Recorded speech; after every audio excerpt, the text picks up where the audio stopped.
নমস্কার বন্ধুরা, সবিতা কিচেনে সবাইকে স্বাগত। আজও আমি আরও একটা রেসিপি নিয়ে হাজির হয়ে গেছি। আজ আমি বানাবো কচুরলতির পাতুরি। এই কচুরলতির পাতুরি কিন্তু নানান রকমভাবে রান্না করা যায়। আপনারা অনেকেই অনেক রকমভাবে রান্না করেন, কিন্তু আমার রেসিপিটা ফলো করে একবার বানিয়ে দেখবেন, খেতে কিন্তু ভীষণই ভালো লাগবে। আপনারা এই কচুরলতি কিন্তু শুটকি মাছ যারা পছন্দ করেন তারা শুটকি মাছ দিয়েও কিন্তু বানাতে পারেন, তাতেও কিন্তু ভীষণ ভালো লাগে। তাহলে আর বেশি দেরি না করে ঝটপট দেখে ফেলুন আমি কি করে এই কচুরলতি পাতুরিটা বানালাম। কচুরলতি রেসিপি বানাতে গেলে প্রথমে কিন্তু আমাকে কচুরলতি নিয়ে নিতে হবে। দেখুন আমি কচুরলতিগুলো কিন্তু নিয়ে নিয়েছি। কচুরলতিগুলো কিন্তু বেছে নিতে হবে। দেখুন এইভাবে যেখানে যেখানে শেষ হয়েছে গিঁট আছে এইভাবে টান দেবেন, এই দেখুন সুন্দর করে কিন্তু লতিগুলো ছোলা হয়ে যাবে। আর তারপর টুকরো টুকরো করে নেবেন, আর টুকরো করে নেওয়ার সময় ডাঁটার মতন করে একটু ছুলে নেবেন, তাহলেই কিন্তু কচুরলতি দারুণভাবে ছোলা হয়ে যাবে। এই দেখুন আঁশগুলো সব উঠে যাচ্ছে।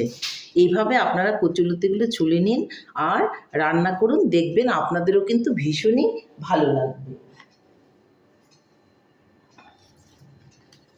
তাহলে এই কচুরলতিগুলো আমি সবগুলোই এত সুন্দর করে ছুলে তারপর আমি আপনাদেরকে কেটে দেখাচ্ছি।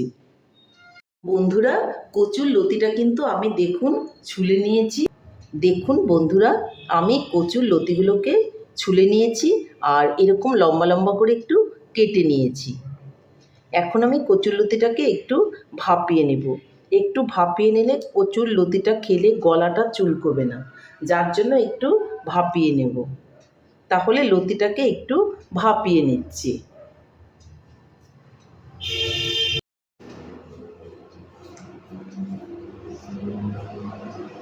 বন্ধুরা কচুরলতিটা কিন্তু আমি ভাপিয়ে নিয়েছি, দেখুন কত সুন্দর হয়েছে। আর এদিকে আমি সর্ষে, পোস্ত আর কাঁচা লঙ্কা একসঙ্গে বেটে নিয়েছি। তাহলে এখন আমি চলে যাচ্ছি উনুনের দিকে। বন্ধুরা এদিকে একটা কড়াই বসিয়ে দিয়েছি, আর কড়াইয়ের মধ্যে আমি দিয়ে দেব একটু তেল।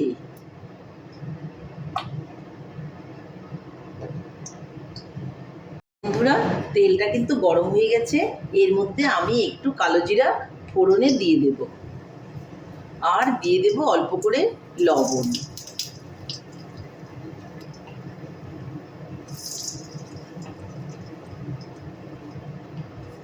আমি এর মধ্যে একটু হলুদও দিয়ে দেব।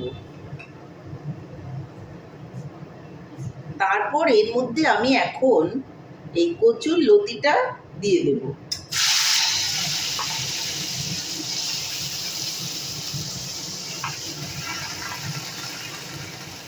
দিয়ে একটু নেড়ে চেড়ে আমি এটাকে ভেজে নেব।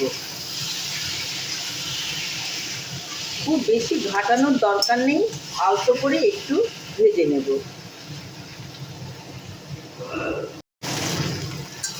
বন্ধুরা দেখুন খুব সুন্দর কিন্তু একটু হালকা ভাজা ভাজা হয়ে গেছে। এখন আমি এর মধ্যে সর্ষে, পোস্ত আর কাঁচা লঙ্কা বাটা দিয়ে দেব,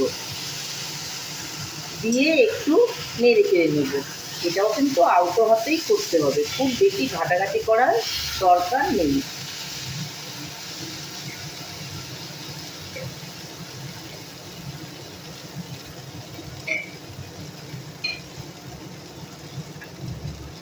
বাটিটা ধুয়েও একটু জল দিয়ে দেব।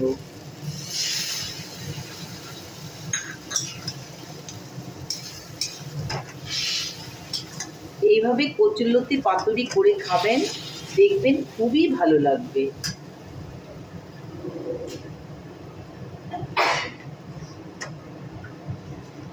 এখন দিয়ে দিব অল্প করে চিনি।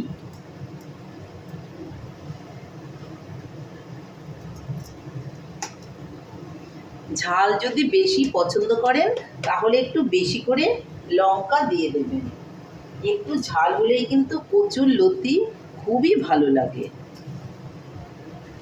আমি উপর থেকে আরও দুটো পাকা লঙ্কা মাঝখান থেকে টুকরো করে দিয়ে দিচ্ছি।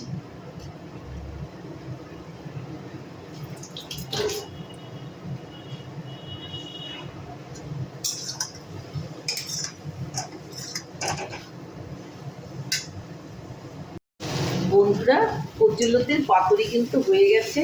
এখন আমি কচুরলতিটা নামিয়ে নেব। বন্ধুরা, ফাইনালি আমার কচুরলতির পাতুরি কিন্তু রেডি। এই কচুরলতির পাতুরিটা কিন্তু খেতে ভীষণই ভালো লাগে। বাড়িতে একবার বানিয়ে দেখবেন, আপনাদেরও কিন্তু ভীষণই ভালো লাগবে। তাহলে বন্ধুরা, আমার রেসিপিটা কেমন লেগেছে? আমার রেসিপিটা যদি আপনাদের ভালো লাগে তাহলে লাইক, শেয়ার, কমেন্ট করতে ভুলবেন না। আর আপনি যদি আমার চ্যানেলের নতুন বন্ধু হয়ে থাকেন তাহলে চ্যানেলটা সাবস্ক্রাইব করার অনুরোধ রইল। পাশে থাকা বেল আইকনটি প্রেস করে রাখুন আমার নিত্য নতুন রেসিপির আপডেট পেতে। তাহলে আর দেরি কেন, ঝটপট বাড়িতে এভাবে কচুরলতি পাতুরি বানিয়ে ফেলুন আর সবাই মিলে গরম ভাতের সঙ্গে খান। খেয়ে বলুন কেমন হয়েছে। নমস্কার, ভালো থাকবেন, সুস্থ থাকবেন। আবার দেখা হবে আরও একটি রেসিপির সঙ্গে।